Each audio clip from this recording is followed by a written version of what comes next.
그러나 에바브로디도를 너희에게 보내는 것이 필요한 줄로 생각하노니 그는 나의 형제요 함께 수고하고 함께 군사된 자요 너희 사자로 내가 쓸 것을 돕는 자라. 그가 너희 무리를 간절히 사모하고 자기가 병든 것을 너희가 들은 줄을 알고 심히 근심한지라. 그가 병들어 죽게 되었으나 하나님이 그를 긍휼히 여기셨고 그뿐 아니라 또 나를 긍휼히 여기사 내 근심 위에 근심을 면하게 하셨느니라. 그러므로 내가 더욱 급히 그를 보낸 것은 너희로 그를 다시 보고 기뻐하게 하며 내 근심도 덜려 함이니라. 이러므로 너희가 주 안에서 모든 기쁨으로 그를 영접하고 또 이와 같은 자들을 존귀히 여기라. 그가 그리스도의 일을 위하여 죽기에 이르러도 자기 목숨을 돌보지 아니한 것은 나를 섬기는 너희의 일에 부족함을 채우려 함이니라. 아멘. 우리 이 시간 말씀 듣기 전에 이렇게 한번 인사했으면 좋겠습니다. 친구야, 수고 많았다. 예, 우리 청소년부에서 가장 중요한 사역인 우리 여름 수련회와 제주 단기 선교가 은혜 가운데 잘 끝났습니다. 무엇보다 저는 특별한 안전사고 없이 이 사역들이 잘 마무리된 것이 너무너무 감사했는데요. 그리고 특별히 이 시간 우리 기도해 주신 우리 선생님들과 그리고 우리 학생들에게도 감사드립니다. 그리고 나는 꼭 가고 싶었는데 여러 가지 일정 때문에 가지 못한 친구들은 다음에는 꼭 같이 갔으면 좋겠습니다. 우리 이렇게도 한번 인사해 볼까요? 친구야, 다음에 같이 가자. 예, 그래요. 같이 가야 됩니다. 진짜 저는 개인적으로 너무너무 좋았고 은혜로운 시간이었던 것 같아요. 우리 수련회와 이 단기 선교까지 열심히 섬긴 우리 지체들에게도 또한 기도로 섬겨주신 우리 선생님들과 우리 다른 학생들 보며 함께 우리 격려의 박수 올려드리도록 하겠습니다. PPT 틀어주세요. 예, 그래요. 정말 모든 시간들이 은혜로웠던 것 같습니다. 근데 여러분, 우리 한 가지 더 남았어요. 뭐가 남았을까요? 다음 세대 특별 새벽 기도회가 남았어요. 자, 여러분, 다음 주부터 시작될 다음 세대 자녀와 함께하는 온가족 특별 새벽 부흥회도 있는데요.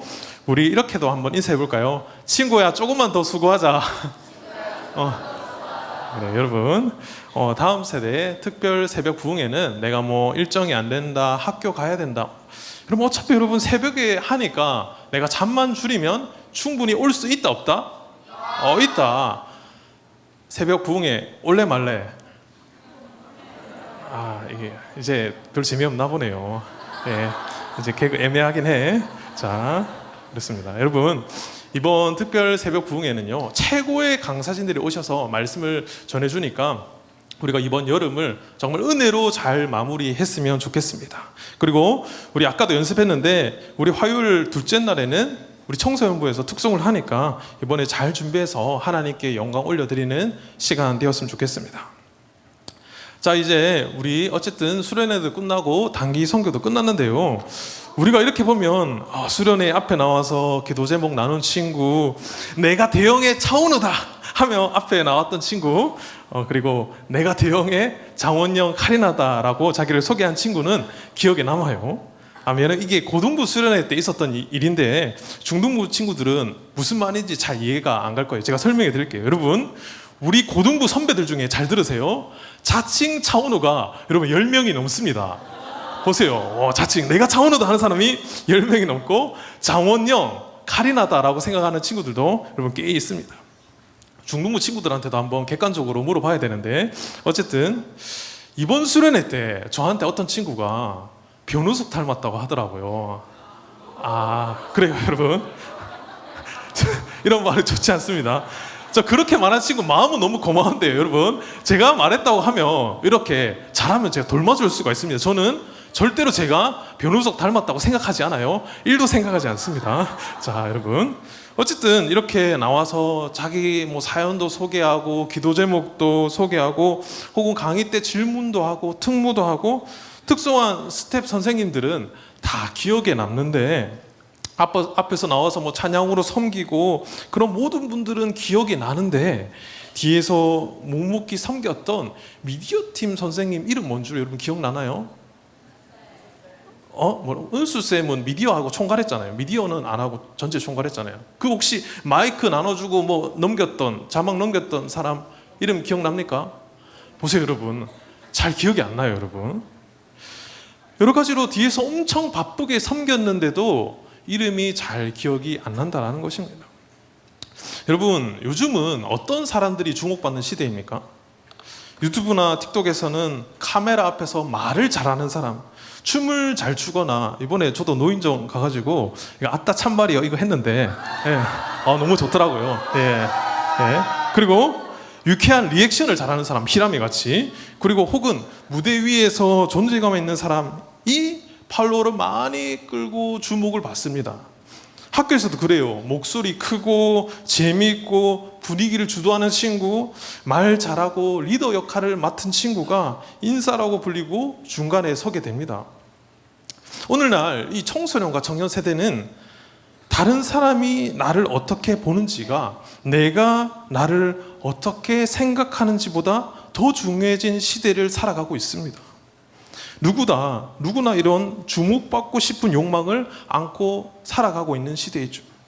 이런 세상에서는 무대 뒤에서 조용히 섬기고 말없이 헌신하는 사람은 자칫 잊혀지기가 쉽습니다.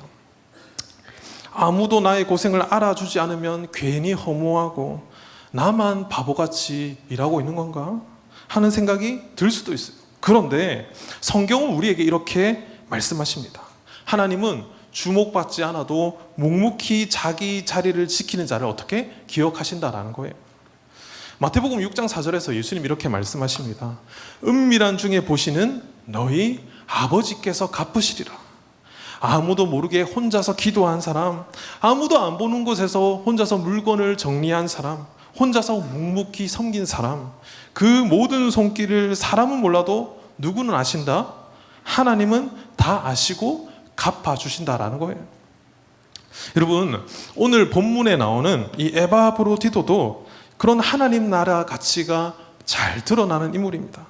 그는 여러분 디모데처럼 잘 알려진 사람도 아니었고, 베드로처럼 한 번의 설교로 3,000명을 회심시킨 적도 없었고, 바울처럼 많은 성경을 쓰지도 않았습니다. 그러나 그는 이름 없이 조용히 그러나 끝까지 사명을 감당한 사람이었습니다. 그리고 하나님은 그의 이름을 바울의 입을 통해 존귀한 자라고 불러주십니다. 그래서 오늘 이 시간 내가 주목받지 않아도 라는 주제로 세 가지로 함께 은혜를 나누려고 하는데요. 첫 번째, 내가 주목받지 않아도 1번 읽어주세요. 하나님은 함께 기억하신다. 자, 여러분, 오늘 본문의 빌립보서를 간략하게 먼저 소개를 하려고 하는데요. 이 빌립보서는 사도 바울이 로마 감옥에 있을 때 쓴 이 옥중 서신으로서 수신자는 당연히 빌립보 교회의 성도들이었을 거예요. 여러분, 빌립보 하면 어떤 것들이 떠오르나요? 빌립보 하면 이 바울이 계속해서 지금의 터키 소아시아 지역에서 복음을 전할 때 드로아에서 건너와서 우리를 도우라는 마게도냐인의 환상을 보고 처음으로 유럽으로 건너가 전도했던 곳이 빌립보예요. 그래서 이 사건은요, 유명한 역사학자 아놀드 토인비는 이렇게 말하고 있어요. 사도행전 16장의 사건을 이렇게 평가합니다. 인류 문명의 축이 아시아에서 유럽으로 옮겨진 사건이라고 말하고 있죠. 토인비의 말대로 엄청난 사건이었습니다. 어쨌든 바울은 드로아에서 배를 타고 네아폴리라는 항구로 도착을 하는데, 이곳에는 현재 바울 도착 기념교회가 세워져 있습니다. 제가 여러분 너무 한가네요. 네, 나왔다고 그래요. 제가 성지순례를 참 좋아해서 이 신혼여행 때도 사도행전 투어로 그리스를 쫙 다 돌았는데 아직도 사모님한테 원망을 듣고 있습니다. 여러분, 결혼하면 신혼여행은 웬만하면 남자들 잘 들으세요. 배우자가 원하는 대로 가야 됩니다. 내가 원하는 대로 가면 안 돼요. 넘어갈게요. 자, 그리고 이곳에서 조금만 더 가면 한 차로 20분 가면 이 빌립보라는 곳이 나와요. 이곳은 이 마게도냐의 첫 성읍이라고 불렀던 곳으로 당시 바울은 안식일에 기도할 곳을 찾다가 루디아라는 한 자색 옷감 장수를 만나게 됩니다. 그래서 지금도 이렇게 바울이 루디아를 만났다고 해서 루디아 기념교회가 이렇게 세워져 있고, 자, 그리고 이 교회 뒤에는 강이 하나 흐르는데 이 강에는요 루디아가 믿고 세례를 받았다라고 하는 장소가 보존되어 있어요. 이곳인데요, 저도 이렇게 손을 한번 담가봤습니다. 자, 또 여러분, 이 빌립보에서 어떤 일이 있었죠? 빌립보에서 바울 일행이 귀신 들린 요정을 고쳐주었다가 억울하게 감옥에 갇히게 됩니다. 빌립보 감옥에서라는 어린이 찬양도 있잖아요. 그런데 정말 놀랍게도 바울과 실라가 감옥에 갇혀서 찬양하며 기도할 때 어떤 일이 일어났어요? 옥문이 열리고 막 지진이 일어나고 그런 역사가 일어났다. 그렇죠? 너무 신기해서 저도요 이 빌립보 감옥에도 한번 갔다 왔습니다. 제가 전과자예요. 넘어갈게요. 그리고 이 사건을 통해 어떤 일이 일어났죠? 간수장이 믿고 빌립보에 교회가 세워지게 됩니다. 이렇게 사연이 많은 빌립보는요 바울에게 중요한 교회였을까요? 아니면 별로 안 중요한 교회였을까요? 중요한 교회였습니다. 그런데 여러분, 이런 중요한 교회에 자신은 지금 어디에 있어요? 감옥에 있습니다. 감옥에 있는데 어떤 사람을 보내야 될까요? 자신이 가장 믿을 만한 사람을 보내지 않겠습니까? 그래서 여러분, 오늘 보낸 사람이 바로 디모데와 에바브로디도라는 사람입니다. 여러분, 우리가 디모데는 조금씩 들어봐도 에바브로디도라는 사람은요 잘 들어보지 못했을 거예요. 성경에 빌립보서에만 딱 2번 등장을 하거든요. 자, 그러면 여러분, 성경에 별로 안 나오니까 별로 안 중요한 인물일까요? 듣보잡일까요? 여러분 말대로? 여러분, 그럴 수도 있는데요, 여러분, 이 에바브로디도에 대한 설명을 들으면요 정말 그렇지 않은 인물이라는 것을 잘 알 수 있습니다. 빌립보서 2장 25절 말씀 함께 읽겠습니다. 그러나 에바브로디도를 너희에게 보내는 것이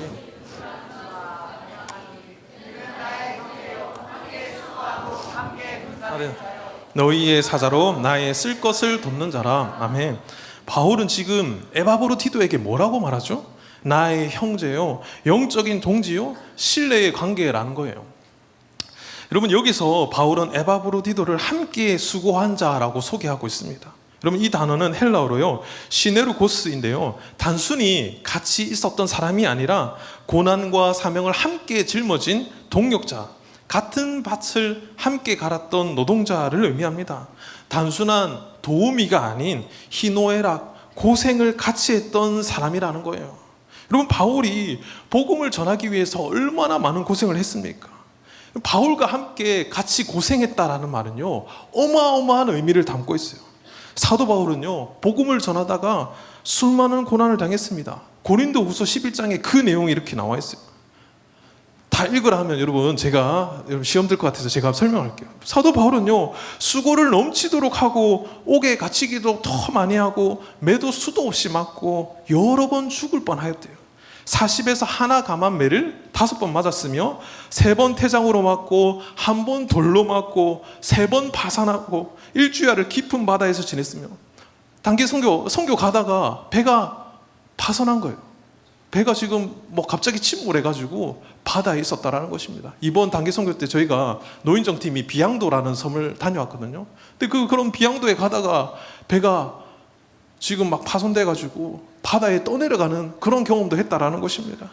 그리고 굶주리고 목마르고 헐벗고, 바울은 복음을 위해서 육체적 고난뿐 아니라 감정적 외로움, 공동체 오해, 배신과 핍박까지 겪었다라는 것입니다.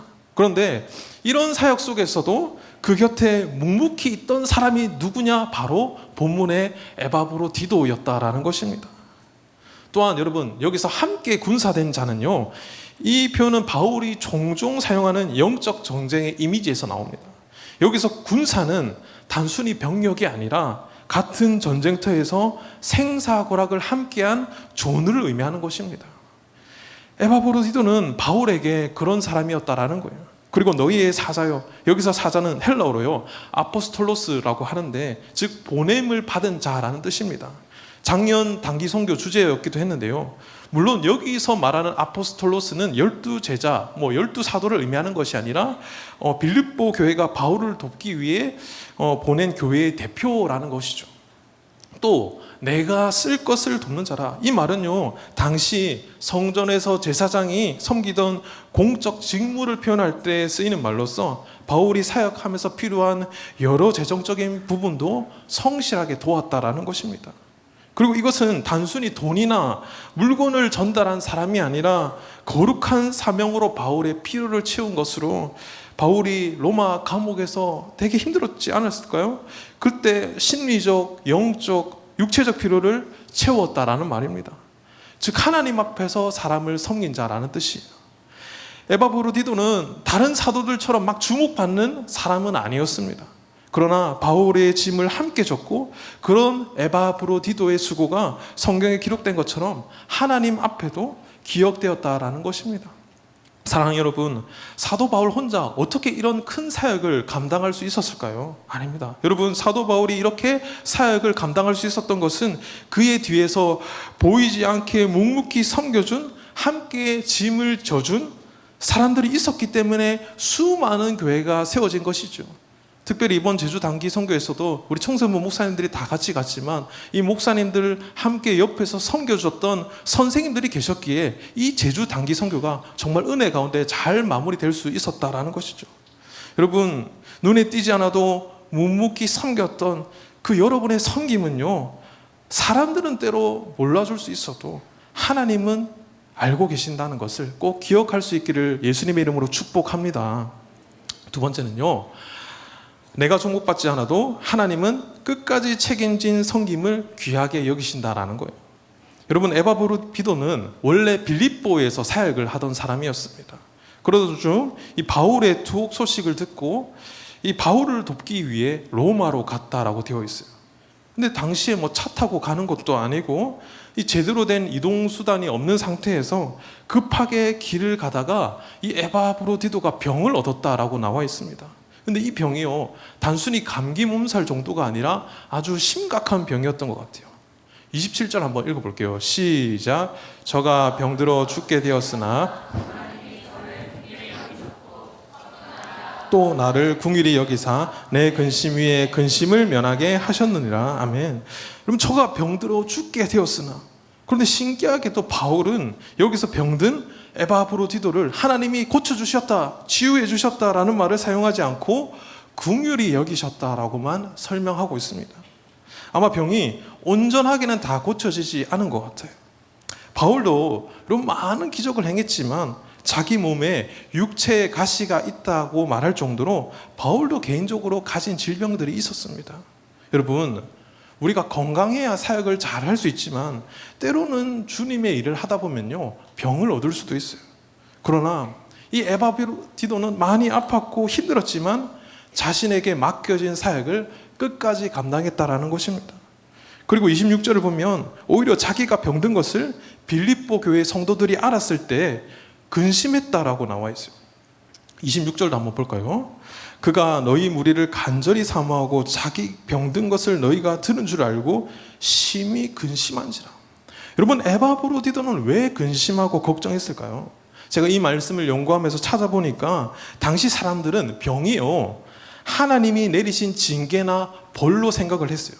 그래서 당시 교회를 핍박하던 로마 관리가 병들었다면 하나님이 승리하셔서 이겼어 라고 이야기했지만 정말 신실한 일꾼이 병에 들었을 때는 사람들에게 불안감을 주었다라고 합니다.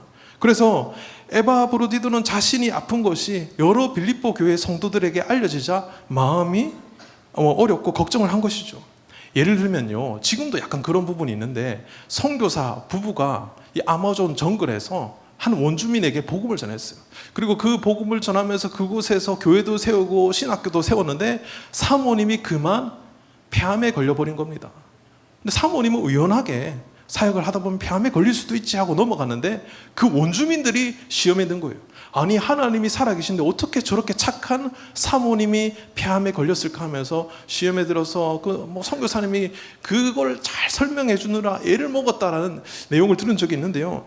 여러분, 이처럼 많은 고대의 사람들은 병이 하나님이 내리신 징계나 벌로 생각했다라는 거예요. 그래서 에바브로디도는 빨리 빌립보 교회에 가야 했고 자신의 멀쩡함을 알려야 했습니다. 아픈 몸을 이끌고라서 그렇게 자신의 사역을 묵묵히 감당해야 했다라는 것입니다. 실제로 이번 여름 겨울 사역 도중에 조주일 목사님이 중등부 수련회에서 열심히 뛰다가 갑자기 하면서 이 테니스 레그라고 하나요? 이렇게 좀 몸이 좀 이렇게 안 좋으셨는데 여러분한테는 최대한 내색하지 않고 이렇게 잘 본인의 사역을 감당하는 것을 보면서 이런 에바브로디도가 생각나기도 했습니다. 또한 30절을 보면요, 30절 같이 읽겠습니다. 시작. 저가 그리스도의 일을 위하여 죽기에 이르러도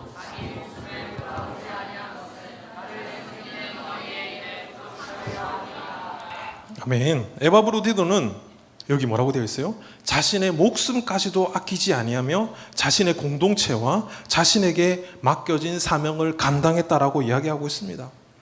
내가 해야 할 사역이라면 끝까지 책임지는 자세. 어떻게 그는 이렇게까지 헌신할 수 있었을까요? 여러분, 에바브로디도가 이렇게까지 할 수 있었던 이유는요, 그는 사람에게 주목받기 위해서 이 일을 한 것이 아니라 하나님을 위해 헌신한 사람이었기 때문에 이렇게 할 수 있었습니다. 여러분, 수련회와 단기 선교를 지나면서 여러분 중에서는 이름 없이 섬기고 조용히 책임을 감당했던 친구들이 있습니다. 무거운 짐도 들고 준비물도 챙기고 또 남아서 뒷정리를 맡았던 형제들, 혹은 수련회 때 카메라 뒤에서 음향 부스 안에서 조용히 자리를 지켰던 스태프들을 하나님은 그런 섬김을 가장 귀하게 여기신다라는 거예요. 남이 몰라도 주목받지 않아도 예수님은 그 섬김을 끝까지 기억하신다라는 것입니다. 그리고 그 섬김을 통해 누군가는 은혜의 문을 열고 누군가의 마음이 무너지지 않게 붙들어주는 사명이 될 수 있다라는 것입니다. 여러분, 이번 수련회 때 그런 섬김을 통해서 많은 창결자 학생들이 다시 한번 예배에 나오게 되는 그런 은혜를 저는 직접 보고 있습니다. 디모데후서 4장 11절을 보면요, 바울이 말년에 감옥에 갇혔을 때 자신과 함께한 사람이 다 떠났지만 다 떠났을 때도 누가 남아있었다고요? 누가가 남아있었대요. 자, 여러분, 끝까지 남아서 바울의 곁을 지킨 동역자였습니다. 화려하지 않았지만 끝까지 책임져 있는 사람을 어떻게 하나님은 쓰신다라는 것입니다. 여러분, 이런 비슷한 인물이 성경에 또 있어요. 바로 룻기에 등장한 룻인데요, 룻은요 어느 나라 사람이었게요? 모압 여인이었습니다. 남편도 죽어버리고 이제 자신에게 아무런 도움이 되지 않는 시어머니와 끝까지 함께 가겠다는 결단을 합니다. 우리 룻기 1장 16절 말씀 같이 읽겠습니다. 룻이 이르되 내게 어머니를 떠나며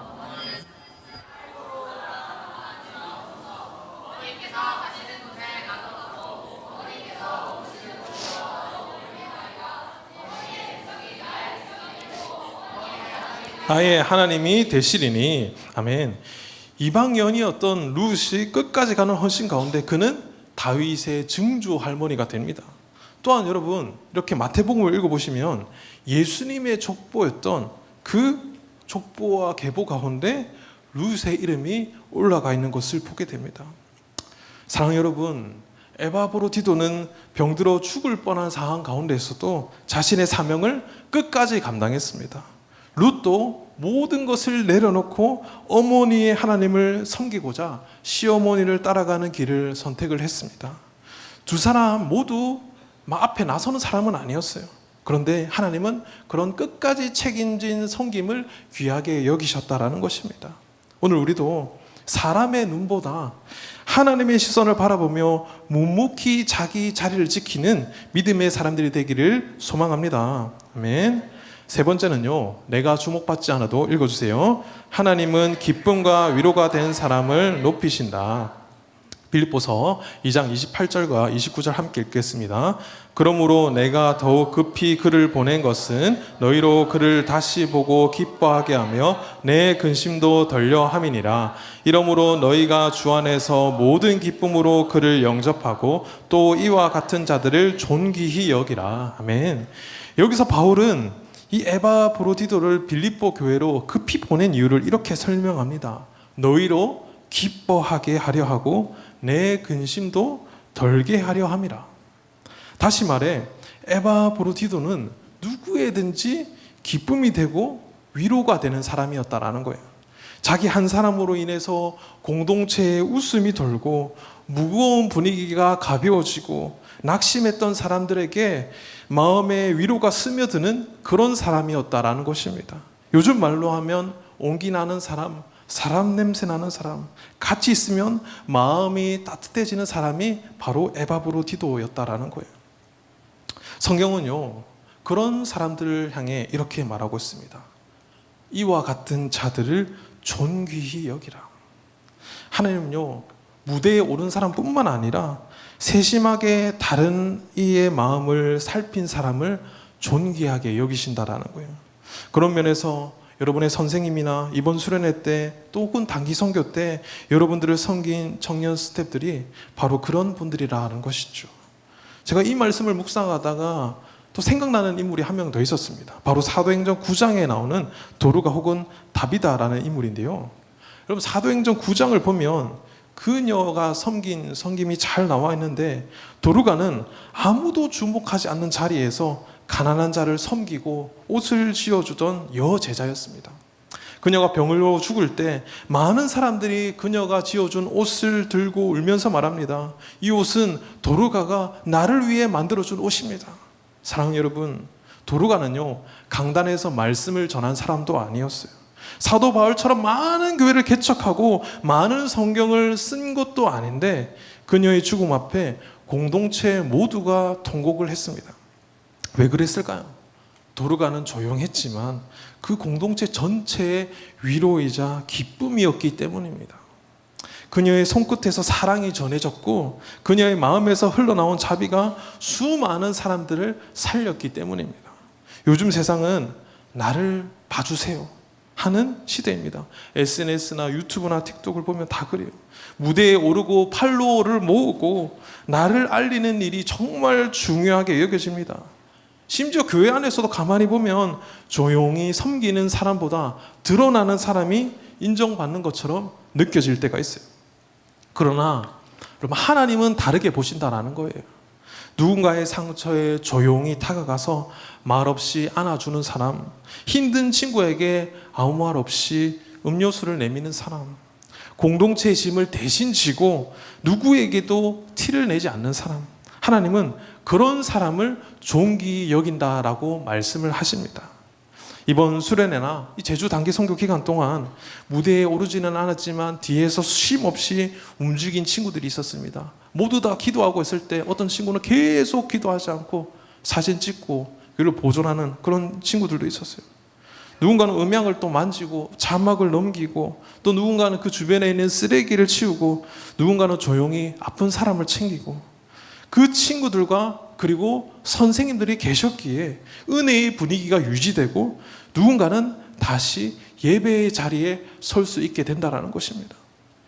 여러분, 그들은 많은 사람 앞에서 스포트라이트를 받는 자리는 아니었지만 하나님 앞에서는 빛나는 이름들인 줄 믿습니다. 아멘. 사랑하는 여러분, 말씀 정리하도록 하겠습니다. 여러분, 내가 주목받지 않아도 누군가의 기쁨이 되고 위로가 된다면 하나님 앞에서는 그것이 존귀한 인생인 줄 믿습니다.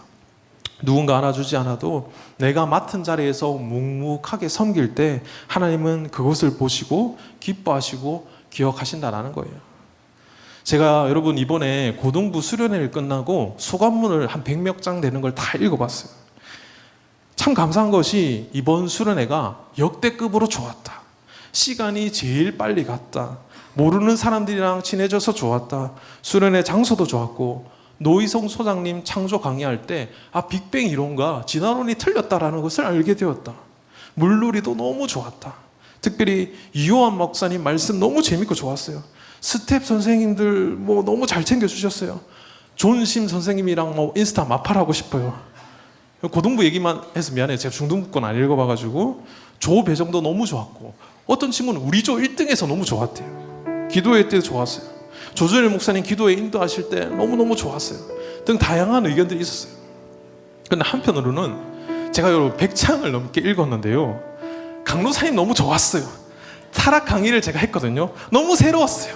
이런 건 없고, 첫째 날에 기도가 잘 안 돼서 힘들었어요. 근데 둘째 날에 갑자기 기도가 잘 돼서 너무 좋았어요. 이런 의견들이 있더라고요. 근데 제가 첫째 날에 기도회를 인도했거든요. 그래서 혼자 뭐지? 내 혼자 뭐 부족했나? 이런 생각이 수련회 끝나고 문득 들더라는 거예요. 근데 이 소감문을 다 읽고 저한테 다시 문득 드는 마음이에요. 너는 네가 주목받는 것이 중요하니 아니면 학생들이 은혜 받는 것이 중요하니 였습니다. 분명 저에 대한 언급은 없었지만 이번 수련회가 정말 너무 좋은 수련회가 되었다면 그것으로 만족할 수 없느냐라는 마음이었어요. 원래 하나님이 주신 마음이었는지 아니면 그냥 제 생각이었는지 모르겠지만 그렇게 제가 생각을 바꾸고 보니까 너무 감사한 거예요. 그리고 묵상을 하며 설교를 준비하는 도중에 이 오늘 본문의 에바브로디도라는 사람이 생각이 났습니다. 에바브로디도 또한 성경의 본문의 빌립보서에서만 등장하지만 바울에게 힘이 되었고 빌립보 교회의 성도들에게 기쁨과 위로가 되었던 사람. 저뿐만 아니라 여기 있는 학생들 중에 정말 열심히 수고했지만 주목받지 못해 서운한 마음이 있는 학생들이나 혹은 선생님들이 계실 수도 있어요.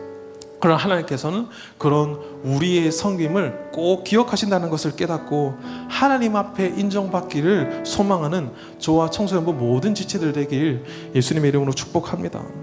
여러분, 우리가 뭐 대단한 것 같지만 사실 우리 아무것도 아니에요. 주님이 없으면 정말 내세울 것 하나 없는 그런 사람들입니다. 그래서 우리는 예수님 한 분만으로 만족할 수 있는 줄 믿습니다. 비록 내가 무대 위에 서지 못해도 뒤에서 묵묵히 사역을 하지만 그 겸손한 가운데서 하나님께서 역사하시고 주님께서 우리의 모든 것을 채워주실 줄 믿습니다. 이 시간 우리 함께 찬양했으면 좋겠는데요.